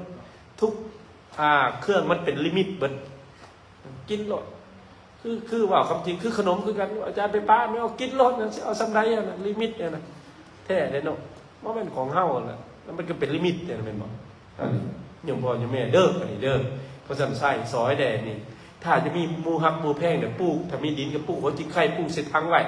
มูสิไปซื้อนี่มาเอาน้ำนี่มาแบ่งกันรถนี่ต้มไก่มาแบ่งคนละครึ่งนี่กินน้ำกันแซ่บกว่าน่ะแท้ได้บางคนโอ้ยอันเพื่อนเพิ่นหัวจิงไข่เป็น10 ก่อมูขออันนึงก็บ่ได้โอ้ยอันนี้ก็ปานสิเอาไปเอาละแม่เนาะนี่เฮาฮักแพงกันมนุษย์เฮาแม่เพิ่นเป็นสำนีได้โยมพ่อโยมแม่ทั้งหลายเนี่ยเมตตาเรียกอันโลดนี่เนี่ยเอาเด้อจะเอาไปนี่นะแบ่งกันอันนี้ดังนั้นอย่าว่าเด้อเอามาในทางศาสนาเขาจะมีความสุขความเจริญเอาบอกข้าวก้าวบุญจะลืมเด้อบุญพระเวทบัดเอาวันที่6แห่เด้อแต่งตัวมางามๆเด้อมาแห่เด้ออดมาเดี๋ยวได้เห็นเจ้าเดี๋ยวว่างมาได้เห็นเนี่ย มาได้แถวนี่ยังจะมางามนี่เจ้าอันนั้นมาได้มาเป็นในมืออื่นเดี๋ยวว่ามันสิขึ้นจะมาเบิ่งน้ำแดงมันแดงน้ำเลยนะงามเลยนี่มีดอกไม้นี่ยังเฮ็ดบ่แล้วนี่ไม่ออกเขาจะมาเฮ็ดดอกไม้นี่นะเฮ็ดเท่าไหร่เฮ็ดจักอันเลยไม่ออกเฮ็ดหมดแล้วบ่หรือยังอยู่ดอกไม้เฮ็ดหมดแล้ววะติดมันเขาเฮ็ดว่าเขาตัดซื่อบ่อันนี้มาเฮ็ดดอกไม้ได้ดอกไม้เจี๋ยเฮ็ดงามๆเส้นแจ๋นี่3-4แจ๋งามๆมันมาแดงใครมีพวกมาไล่เนี่ยก็ซื้อมาแดงยมพ่อยมแม่อะไรมีพวกมาไล่เห็นใน YouTube หรือ Facebook บุญพระเวทโยบุฟโลผู้ใดเดบุญพระเวทนี่มีคาถาพันมีพันพระคาถาอันนี้บอเมนแต่สมัยพุทธกาลแต่อดีตย้อนไปเมื่อพุทธเจ้าจะเกิดเป็นอันนั้นเป็นศาสตร์สุดท้ายชื่อว่าเวสสันดรเขาเทศมาคาโยบ่มาคาโยมาว่าโยบ่สตาราวสานีอันว่าฝนหากแก่จะประกาศตกลงมาในคุ้มพระสลาวพระศาสตร์ราชวังหลวงพญาเวสสันดรปางเมื่อเป็นฤาษีต้นสิบไม้เสด็จเข้าปางเมื่อในวันนั้นมีคาถาพันพุทธเจ้าเล่าได้นี่นะบุญพระเวทนี่เป็นยังคนใดเทศให้ฟังโยมพ่อโยมแม่ออกตนโยมทั้งหลายไผเป็นโรคฆ่าพยาธิเป็นโรคว่าง่ายๆเป็นโรคกรรมพันธุ์เป็นข้อเนียงเป็นท้องใหญ่เป็นโรคตับเป็นเจ็บแข้งเจ็บขาเป็นโรคเก่าเคยพ่อเคยแม่มาลูกหลานติดมาให้อาจารย์แนะนำให้มาฟังคาถาพันมาฟังบุญพระเวทเลิกฟังก็ได้1 ชั่วโมงก็ได้หรือ30 นาทีก็ได้หรือว่าผู้ขาผมไม่มาก็เก็บดอกไม้มาบูชาเพิ่นมีเงินปีกันเอาขน่อยขอดอกไม้คู่นึงเทียนคู่นึงผู้ขานี่เด้อทุกข์ยากลำบากเป็นโรคฆ่าพยาธิขน่อยขอบูชาคาถาพันก็ได้ก็ได้เอาตนโยมมันน่ะวิเศษวิโสขนาดนั้นคาถานี่ได้ก็พระพุทธเจ้านี่ได้คาถาพันมีพันพระคาถา13กันนี่มี13กันพันพระคาถาเด้อนี่เด้อตั้งแต่ทัศพรนี่มาพาธารกันมณพระเวทคุณสุโสกกันมาที่กันนครสักติบันสักตินี่มี13กันเฮาอะไรเด้อองค์ตัวนิยมเฮาว่างมาฟังได้วันเสาร์ถ้าจะฟังเทศ 12:30 นัดกันอาจารย์เทศ2 ชั่วโมงครึ่งเท่านั้นมาโลดมา 12 โมงมากินข้าวอาจารย์สิจี้ข้าวจี้ให้กินอีกกาแฟกินบุฟเฟ่ปัจจุบันนี่ใส่ชีวิตไม่ออกตัวนิยมถ้าไปทางอื่นบ่ได้โอ้เงินญาติเงินหมดมาวัดอาจารย์ใส่ต้น5,000 กีบมากินเฟอกินกาแฟ2 มื้อครับเป็น2ประหยัดขนมไม่กินอิ่มอีกเด้ออีที่เด้ how to live เห็นบ่เขาให้เห็นเขาโพสต์ใน Facebook ก็ดิมีเงินเดือน1,500,000อยากเฮ็ดเงินเดือนให้อยากใส่เงินเดือนให้คุ้มค่า1,500,000เฮ็ดวิธีใดบ่ยากก็ไปหางานบุญแต่ละวัดโครงทานเต็มอาจารย์เฮ็ดโครงทานได้มีโครงทานได้วันเสาร์วันศุกร์นี่วันศุกร์วันที่5ก็เต็มโครงทานสิเอาซ้ำใดวันเสาร์ก็มืดตำมะฮุ่งอีกข้าวปุ้นอีกเด้กินข้าวปุ้นเฮ็ดบุญพระเวทฟังเทศน์มหาศาลมาแล้วแม่เนาะมีข้าวจี้เนี่ยดูข้าวจี้ใหญ่ๆนี่ทำว่าอิ่มก็ได้ข้าวจี้ขวดใหญ่ๆนี่อยู่ทางกลางกันเนี่ยยามเมาพระอาจารย์เมาเราเห็นบอกมดไข่5 แตะมันแม่เนี่ยเลยเห็นบอกข้าวจี้ใหญ่ๆนี่ไปยากกับกัดกินแล้วได้เห็นบอกเขาออกกันนะไม่เอาเจตนาให้บ่เนี่ยข้าวจี้ใหญ่ๆนะเอาแค่ไปกัดมันด้วยนั่นแค่เอาอย่าทักแก๊กอย่างนี้เด้อนี่เพราะฉะนั้นจะเฮ็ดวิธีใดเนาะบางคนเนี่ยนะมาเด้อมาบุญเด้อวันศุกร์มาเฮ่ได้มาเฮ่พระเวทเขาเมืองกันได้อาจารย์กอวิเศษมาได้มาเส้นพระเวทเนี่ยนะอาจารย์กอวิเศษได้ตาเบิ่งซ้ายอย่าเลี้ยวเบิ่งขวาตาเบิ่งขวาเลี้ยวเบิ่งซ้ายนี่เด้อเราได้สิมาได้เด้อแต่งตัวงามๆเด้อวันศุกร์วันเส้นพระเวทวันเสาร์มันเทศไอ้โจน้อยและเทศมดนี่นะเทศมดกับอาจารย์ซีนั่นแหละหากระบุงเข่าใหญ่ๆเทศอะไรก็ว่านเขาปากว่าแล้วเห็นว่าเทศเด้อครูบามาสอบเด้อแต่ละคนเมื่อนี้ให้นอน12 โมงแต่ละคนอ่านนี่มันได้ไหนโจน้อยมดหนีบอกพยักกัดพยักบูชากันพระเวท13 กันการละ100,000 กีบแต่ละวัดเป็นประเทศแพงอาจารย์มาเอาอะไรสกาล100,000 กีบมาจกได้100,000 กีบกันนี่เลยมาเลิศมาบูชาได้มาจกเอาได้ไปขึ้นกันใดเสี่ยงพระเวทนี่ขึ้นกับชีวิตเขาเองได้อาจารย์ทำนายใดได้เจชีวิตมันขึ้นกว่าได้นี่เมียนรถนี่ยกเสเก่าทอเซวเดอร์100,000 กีบถวายบางปัจจัยให้โจเทศอาจจะน้อยเท เทศผู้ใดผู้ข้างไปอ่านไงเอาเลยโว้ยเห็นแต่นี่แหละเขาสารสิว่านเขาปากอะไรในประเทศเนี่ยนะเด้อไม่เอาเด้อเอานี่เด้ออันนั้นแล้วจะมาจะลืมฮะแหกหมาเลยมาจกเอาไปแล้วจะแหกหมาเนาะเอาพรก้อนจะมาจกแล้วจะมาผู้แค้นจะมาจกกันพระเวทไผ่บ่ได้ถือปัจจัยมากครับมืออื่นก็ได้มือฮื้อก็ได้หรือมือเทศยังท่านอยู่มือวันที่6วันที่5วันที่6นะที่7ก็ท่านได้มาจกยังท่านอยู่แต่ให้โปรจกตลอดตอนเช้านี่แล้วเทื่อเพิ่นอาจจะมีใส่บาตรสักคือว่ามีคนสิมาใส่บาตรหลายต่างบ้านไว้เด้อตอนเช้าวันที่7นั่นน่ะบ่ได้ประกาศสักบางคนสิมาใส่บาตรมาแล้วอาจารย์ว่าตั้งบาตรไว้แล้ว30หน่วยใส่ปานใดสิใส่ตลอด24ชั่วโมงก็ได้บางคนสิมาใส่บาตรนั่นน่ะเอาตอนแรกมีสูตรได้โยมพ่อโยมแม่สูตรมงคลตอนแรกวันที่6สูตรคาถาพันมี13เล่มไต่เทียนมาครับไผว่างก็มา5 โมงแรงเลิกการแล้ว5 โมงครึ่ง6 โมงสูตรมงคลเอาสูตรมงคลกันแน่สูตรขวัญพระเวทกันแน่ได้ในใจความพิเศษบ่อวยคำสูตรขวัญนี่เด้อเอามาฟังเอาพรเด้อเอาสิไปทางใดพรก่อนไม่เอาสอนเอาพรสัพพะโลกาวิเนโมโตสัพพะสัตตาภาวาสิโตสัพพะเวลามาตินิโพโตจตุวังภาวังสัพพิติโยมิวันสันตุสัพพะโลกโคสันตุมาเตภาวันวันตารายโยสุขิติกายุโกภาวะอภิวันสินิสันนิจังอุตตปัญจอิโนจัตตารโอธัมมังติอายุวันโนสุขังเอาอยากนำเดิมอัพยัญจักขุทาคีนัง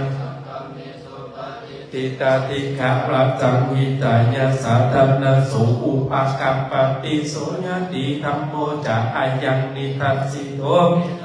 บุษจักตาวุลลาภารัญจัตติกุนัมอนุปาติยังตุเมหิปุญญปัสสุตังปากันติอายุวันโนสุขังภาลังปามีเอาตัวเก็บกลุ่มนิดนึงสวยไม่ออกแล้วมาผู้แขนบ่ไปสำหรับผู้แขนไปสิมายกกันพระเวทนี่ยังมาเอาเด้อนี่นะกันพระเวทเสี่ยงก็ได้เสี่ยงซี่ก็ได้เสี่ยงซี่บนพระเวทก็ได้หรือสิยกอันนี้ก็ได้นี่หลายไปอย่างเงี้ยไปมายกได้โอ้ทางออดงามแต่นี่นะโอ้งามเลยนะพ่อน้องของแท้เอาไปปัดได้เว้ยเอาไปปัดได้รู้มือวาดมือก้อนไปเห็นชิ้นนั่นมือนี่ว่าจะเห็นเจ้า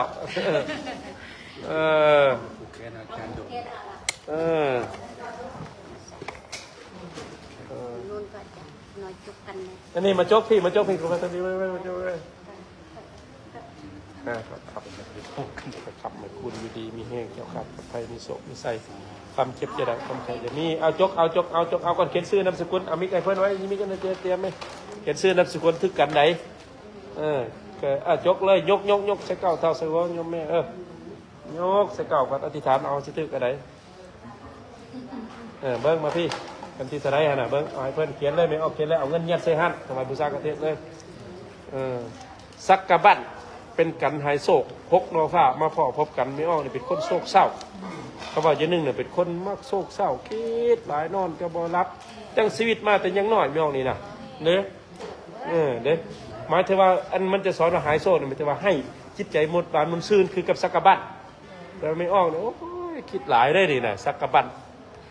นเป็นกันหายโศกพกนอฟ้ามาพ่อพบกันอันนี้ญาติพี่น้องกับบ่มีเล่านี่นะเขาให้ตุ่มห่มซ้อมเมื่อกี้เราจะมีความสุขสักกะบัดก็คือบุตรได้ตามนี่ทำนายนี่ได้เนี่ยมาไปคุณครับไปคุณนี่แค่นั้นแล้วคือกันได้ใครอยากมาจกใครจะมาได้มาผูกแขนได้เด้อขอพายพ่อแม่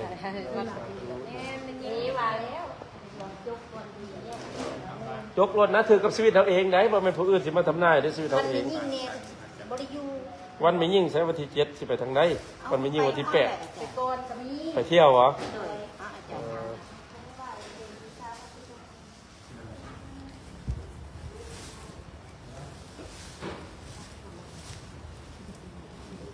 เอาไปเสร็จดิ เอ้าขอโทษหลายๆอาจารย์อ่านให้กับน้อยเดียวค่ะเจ้า เบิ่งไม่ออกเอ้าซักกะบ้านอีกนี่กะคือกันอีกแม่นบ่อันเดียวกันบ่นี่น่ะแม่นบ่จกบ่ จกไม่บอก จกไม่ว่าอธิษฐานมือซักกะบ้านคือกันในชีวิตเจ้าอะน่ะกับผู้นั้นน่ะ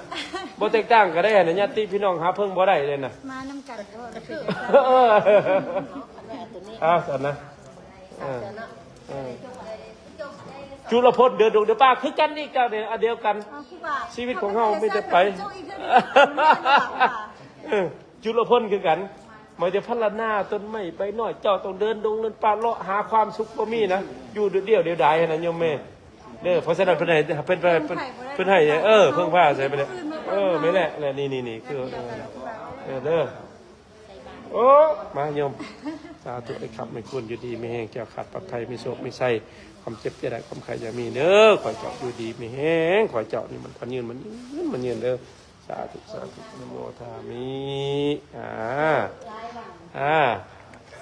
เอาญาติพี่น้องก็ได้มามาไป สามเทือก ฮะจบเดียวกันแล้วอะไรเลย2 เทือกกับพ่อเลยจุลพลเอาเขียนจุลพลเดินดงเดินปลาเขียนใส่ใน เขียนได้เขียนจุลพลอีได้เขียนใส่กันอีได้เขียนชื่อนามสกุลแล้วเขียนกันเฮาอีกเฮาบูชากันได้น่ะเขียนให้เพิ่นได้ไม่ว่าตรงนี้ตัวละสักกะบั้นไม่ออกวันนี้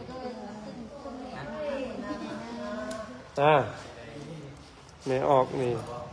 ซูซุกะเป็นคนมักได้ลายกินลายอย่างไรโบยูโบเศร้าเจ้านี่กินอยู่ว่าจะหาได้มากนี่อันหาซิปได้กินเศร้าเจ้าค่ะนะหาซิปใจเศร้าเจ้านี่นะโอ้ยคือสุสกะก็จะตีอันนี้เนี่ยสุสกะนี่นี่ภาพเท่าเรือภาพมันก็จะตีคือภาพในใจคือภาพโอ้คำมันไปเทียงกับมูนี่เจ้าเอาชนะอย่างเดียวจะนี่ความยังได้เดี๋ยวนั่นนี่นะ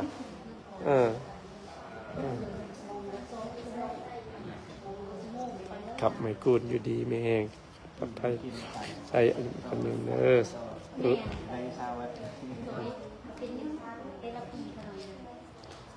แสนกีบเขียนชื่อนามสกุลเขียนซูซูกะนำเด้อเขียนกันบุษาซูซูกะป่ะบ่แม่นซูซูกิได้ซูซูกิได้ขี้เด้ฮะเห็นเหรอสมาชิกใหญ่เลยใหญ่ไรกันน่ะเนาะใส่ผ้าเขานี่ก็มาห้อยแตกหรือวะหักหรือวะฮะมาหูปะห้อยแม่มาไหวพระมันจะเป็นคาถาขังเนี่ยเป็นมนต์ขังเนี่ยเวลาเจ้าเจ็บไข้ได้ป่วยเอามาไหวพระก็มาแต่เวลาสูดมันจะไหลเขาคาถาเราเธออยู่น้ำเฮาโดนมันหายไปดิคือแบตโทรศัพท์เขาบอซากกันนะมาเด้อฐานะเด้อจกเลยคนจกกันเลยคนสวรรค์จกครั้งนี้อธิษฐานจิตยกขันขึ้นยกเสนาภาคอธิษฐานจิตอาภูกาสิทธิ์เด้อดิจบนะปอกคอนสวรรค์เด้อสวรรค์กันที่เท่าไรปอกคอนสวรรค์กันที่วันณะพระเวทอันนี้ก็ไปตลอดบ่อยู่บ่เศร้าอะไรนะโอ้ยอะไรนั่นไปตลอดบ่อยู่บ่เศร้าเฮ็ดอะไรบ่อยู่อะไรนะป้าเติร์ดละเจ้าเดือนหนึ่งสิอยู่เฮือนบ่ฮอด10 มื้ออะไรกันนี่วันณะพระเวทเดินดงเดินป่าคือกันนี่ก็ป้านั่นนะหาเงินหาคำเท่าดวงตลอดทางอันนี้นะไปแล้วอ่ะพี่ใช่กันนครบ่กันนครเนี่ยโอ้นี่กันนครนี่เด้อเปรียบเหมือนเจ้านี่ก็คือว่าเป็นคนที่มักโศกเศร้ากันนครตอนท้ายดีหลายเด้ออ่านแต่ว่ากันเนี่ยเจ้าเป็นคนมักโศกเศร้าเฮ็ดหยังกันมือว่านี่ก็ให้ซึ้งขึ้นหลายเด้อนี่กันนครนี่ก็ดีอันเจ้าก็แต่ว่าถ้าว่าเปรียบเทียบนะมันบ่คือกับกันประเวทนะหมายถึงว่าเตือนชีวิตเราเองว่าเฮากันน่ะอยู่คนเดียวส่วนหลายนะหาลูกหลานพึ่งกับบุ้มกันนครเนี่ยอยู่ไหนเด้อกันนครเขียนเด้อเขียนไว้เด้อท่านคนสวรรค์วรรณพระเวทเด้อ คุณเอาเสียงซี่คือกันนั่นแหละเสียงซี่พระเวทคือกันเพิ่นเฉยจากเสียงซี่เพิ่นชวนเพิ่นไปเสียงนะเศร้ากันแต่เสียงซี่เอาไปเสียงซี่นะเพิ่น คุณก็จะไปขาดแล้วเนี่ยขาดตั้งแต่คุณก็คือไม่ได้ตรงนั้นตั้งแต่คุณใส่บ้าน เอาไงเจตนามาเสียงพระเวทมามาครับบอสเสียงเราเสียงพระเวทพระเวทอ๋อทัศพรอันนี้คือกันเป็นคนที่เจ้านี่บ่มีโศกเฮ็ดหยังก็บ่ได้โศกบ่ได้หยังเถื่อน่ะบอสหมายถึงว่าชีวิตของเฮาต้องเพิ่งตัวเองอะนะเฮ็ดหยังก็ได้แต่เด้ยากนะจะได้โชคปานหมานคือหมู่อะนะคือซื้อเลขกันนั่นถึกแล้วก็จะว่าอย่างนึงนะนะเด้เพราะฉะนั้นคือทัศพรหมายถึงว่าพร10ประการเพิ่นขอให้เฮานี่เด้อ1ทัศพรนางพุทธิขอพรทัศพรต่อพร10ประการขอให้ผู้กล้านี่ผมดำเขียวลกหนาเป็นคนที่มีวาสนามีลูกชายนี่เจ้าน่ะแต่ว่าทัศพรเนี่ยเจ้าเนี่ยส่วนหลายไปขอพรยังเฮ็ดหยังกะด้วยน้ำเพื่อนน้ำเองตัวเองนะมันคือมันสอนเนี่ยนะเฮาตอนได้ขอเฮาตอนได้อยากได้ตลอดนะก็ดีขนาดเด้อแต่ว่าดีกันเนี่ยนะกันน่ะดีแต่ว่าไปหมายถึงว่าเปรียบเทียบมาเองนะเฮาเฮ็ดแบบโชคคือหมู่นี่บ่ได้นะต้องได้ยืนโดยลำแข้งลำขาตัวเองนะเพิ่นเตือนนะเฮาต้องยืนลำขาตัวเองอย่าไปหวังโชคชะตาเด้อมันเตือนนะเด้อมีออกจินตนาชื่อทัศพร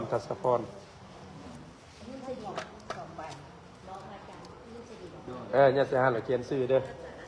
มาอันนี้คือการทัศพรคือการอีชีวิตคือฟังอาจารย์บอกนี่แหละไม่เอาในเนี้ยจะเป็นคนมีดวงต้องได้พึ่งลำพังตัวเองต้องได้เป็นคนเข้มแข็งด้วยตัวเองสิแค่กับมือนี่บ่ได้มือคือมีโชคคณะกับใจเตมือจะมีโชคขนาดเขาต้องพึ่งโดยปัญญาความเชื่อให้สามารถเขาจะอยู่ได้ที่คือสมมติว่าไม่ออกกันสมมติว่าไม่ออกย่างไปตลาดไปซื้อเครื่องนะมู่น่ะคือมีคนรุดให้มียังให้หรือว่าซื้อเลขกัน2-3 งวดนี่มู่คือถือตลอดเฮานี่ก็เป็น10เช้านะก็ใจเตียนะสมมตินะเด้อเพราะฉะนั้นเพิ่นเตือนเฮาเองว่าเฮาอย่าไปฟังอย่าไปพึ่งโชคชะตาหลายให้เป็นคนเฮาอยู่ปัจจุบันในมีสติและดำเนินชีวิตอยู่นะอย่าไปฟังหมอดูหมอเดาหมอยังหลายอันนี้เพิ่นเตือนเฮาเองเด้ออย่างตัวโยมเด้อคุณอย่าดีไม่แห้งใช้ไม่ออกจิตนาคือกันต้องเพิ่งโดยตัวเองเพิ่งตนนะจงพ้นพิษเลยนะจะดีได้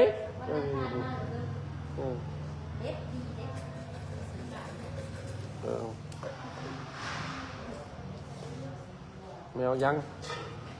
กันยังหันกัน12เมื่อนู้นกัน12คือเลยกัน12สักติอะไรเลยกันสักติอะไรนี่กันสักติปันสาวเทศได้ไปเลยมือเขาหน่อยสั่งหลังซีซับซีกันแบบมีเฮ็ดเอามาอะไรยังก็มาเองบ่เป็นระบายงามเลยนะ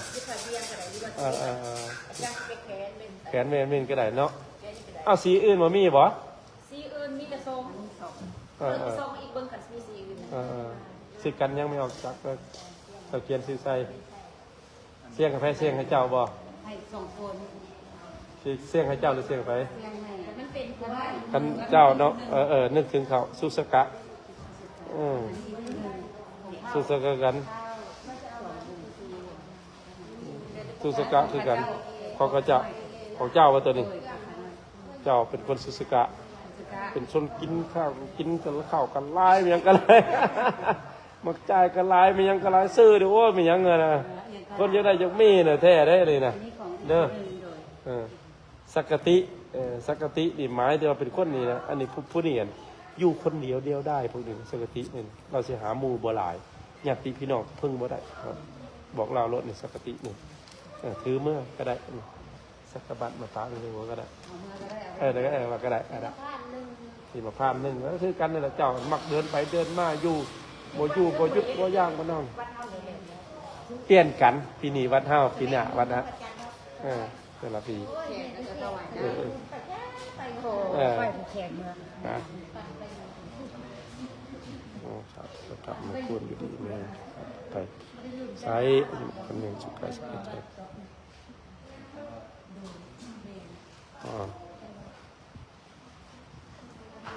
เนี่ยอำทาบูรบจะพาเดินถาแป๊บนึงบ่ได้บางอันมันบ่ได้เอาสีนี้คำพูนอยู่ดีไม่แห้งสุขใจ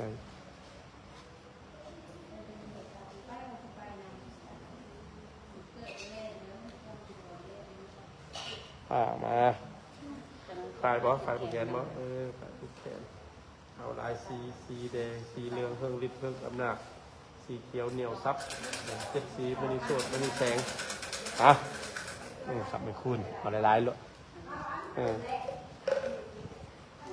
เอาติดเลย12บ่เป็นตัวข้อวินาศเดสักติเจ้าบ่มีญาติญาติพี่น้องหมายถึงสักติบันเป็นกันในโศก6โลฟ้ามาพอพบกันหมายถึงว่าอันเฮาถึกนี่กันพระเวทน่ะดีแต่ว่าบ่งบอกสตาของเฮานี่ให้หาญาติพี่น้องโฮมนะเจ้าสิหาญาติพี่น้องเพิ่งบ่มีเจ้าอันนั้นเฉพาะเจ้าอันสกุลของเจ้าอันเด้ทำไมบ่มันซึ่งสตาเฮาน่ะแต่บ่ได้ว่าหมายถึงว่าบ่ดีได้หมายถึงชีวิตของเฮามันเป็นแบบนั้นนะจบได้5เทื่อกันนั้นกุมารโชคกุมารกันนั่นแหละเจ้าแหละนั่นแหละอันเดียวกันนั่นแหละก็ดีแล้วก็ดีก็คือบางสภาพปัจจุบันคือเลยอาจารย์นี่แท้เด้หมายถึงว่าเพิ่นทำน้อยนี่แบบหันมันงามแต่ว่าเฮามาใช้ชีวิตเฮาเองนะหมายถึงว่าเฮานี่ต้องไปหาญาติพี่น้องมาร่วมหั่นนะนี่นะกับม่านกับลำไรน้ำลูกเลี้ยงลูกโดยคนเดียวนะเขาเอิ้นว่ากันจัดนะแท้และเลี้ยงลูกโดยตัวเดียวบ่มีไผอยู่นำเฮาน่ะเปรียบเหมือนคนเด็กน้อยอยู่น่ะเขาเอิ้นว่าน่ะเดี๋ยวนี้หันเจ็บกับมันคนมาหาแต่กินเงินทุกคิดมาแล้วมาแล้วก็มีหลาย74มื้อนี้จัดแจงให้ครับไม่คูณอยู่ดีมีแฮงขาดปลอดภัยเฮ็ดให้จะสกมันเงินมันคำนโมพุทธะมะขาวสาธุ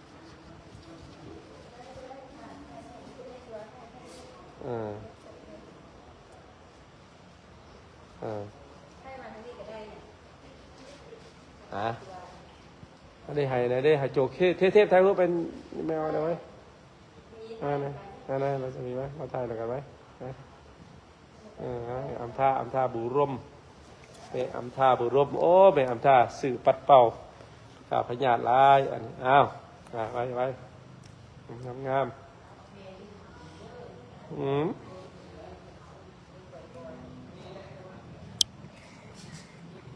มาเด้อ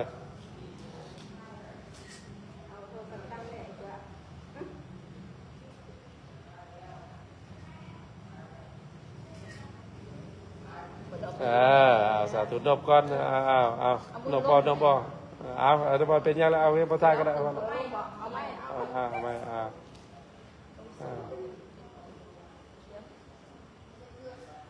ถ่ายรูปเอกท่า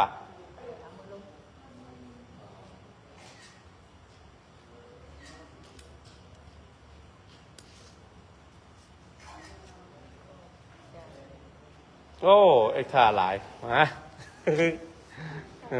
เลยสาธุอยู่ดีไม่แห้งแก่ขาดปัดไปมีโศกมีไส้ความเจ็บจะได้ขอบขันแบบนี้ขอเจ้าขวัญเงินความสุขกายสบายใจ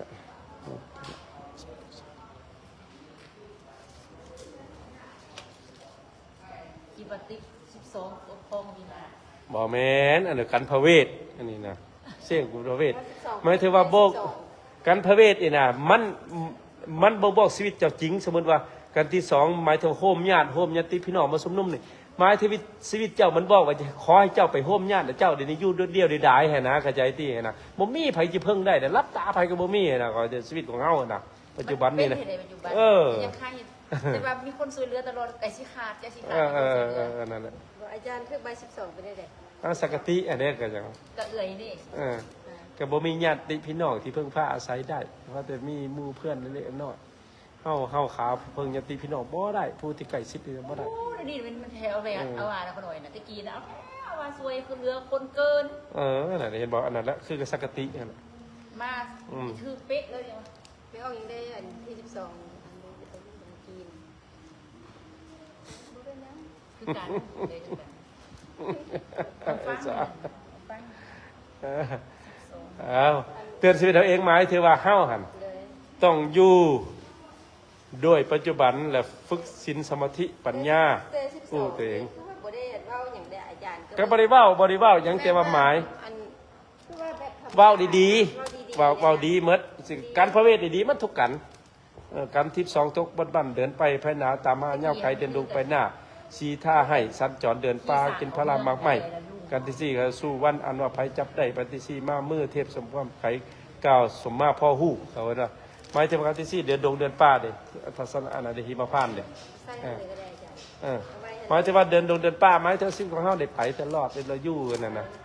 โดดเดี่ยวเดียวดายนะหมายถึงว่าเดินดงเดินป่าคือพญาเวทนี่นะ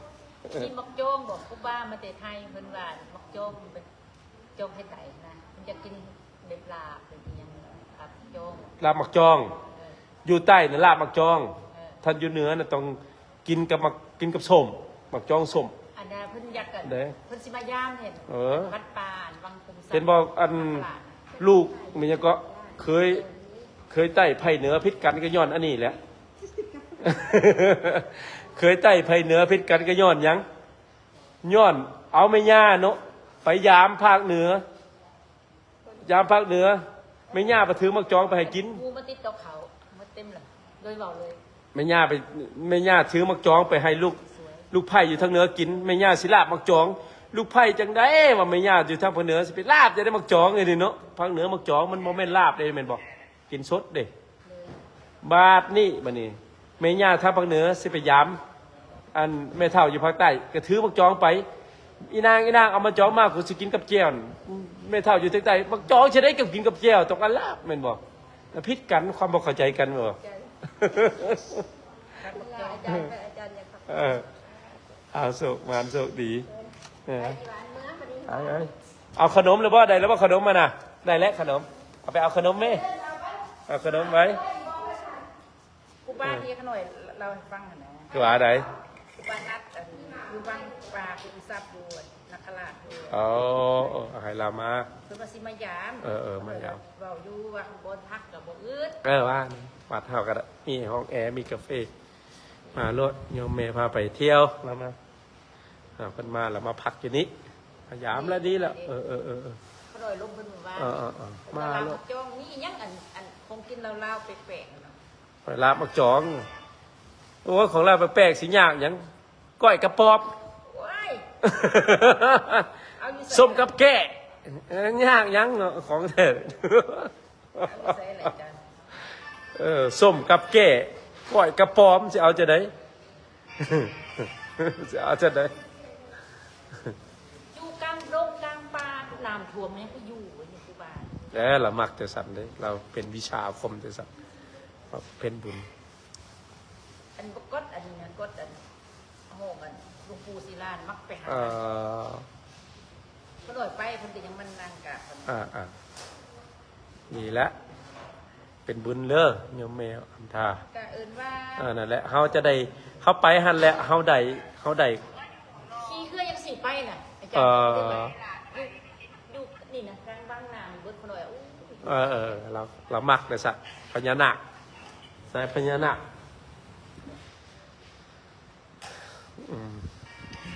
เด็กเป็นไปหาหน่อยเห็น โอ้คักอันน่ะสกอตมันจะมาหาเรื่อยๆ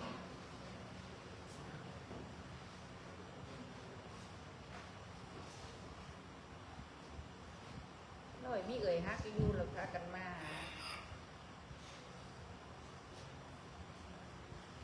ก็หน่อยเอาอ่อยมากลูกไส้รักจูดยังเลือนึงว่าเอาเป็นปลูก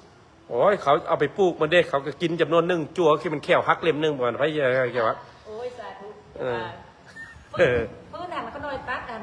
ต้นหน่อยเขาหน่อยจูแล้วยังต้นน้ำคัดมาเจียนอาบุมีพยกซอยล่อเบิ้งกูเวียนหันเฮ้ยจ้าเอาเขาหน่อยด้วยโอเคใจบุญใจปารมีเอา อันนี้หันดันเอาไปห้อยเด้อจั่วเด้อห้อยให้โยมแม่เด้อมัดใส่เสาทั้งงามเรือมัดซื้อฟ้าหมดลงเรือมัดเขาหน่อยอันสั่งมันเป็นสีเพิ่นมาเร็วปีใหม่ยังสีสีเขียวสีบัวสีแดงอย่างเงี้ย เฮ้ยว่าให้สินแต่เอิญมอมแอมาสินไว้สินนั่นน่ะ สินสิบมันน่ะได้บ่เอิ้นมาให้สินสิบ มัดเป็นดอกไม้บ่คือนั่นเด้เอาไว้ มัดไปดอกไม้ เป็นผ้าเบียงก็ได้ อืม เขาหน่อยบ่แจกนาดีเหมือนกัน30 เอา30พื้นเพิ่นน่ะลูกสีบ่มีเนาะสีเขียวสีนั่นเนาะ บ่มีแต่2-3พื้นมันกระปุก อ๋อ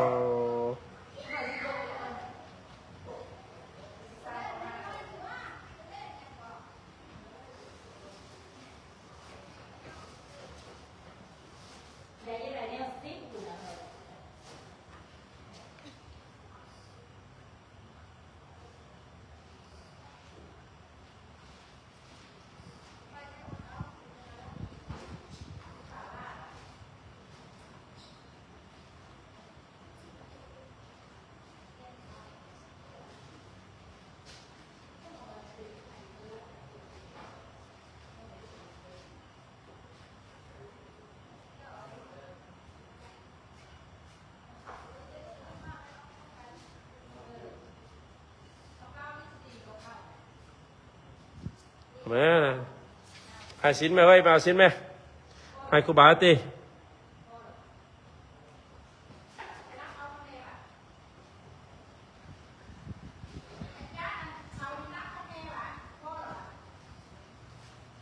ฮะ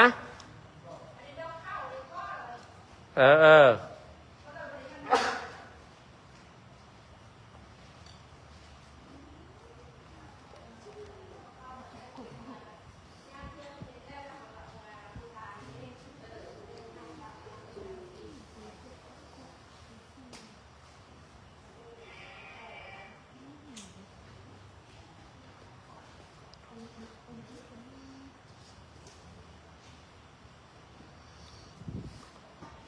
เอา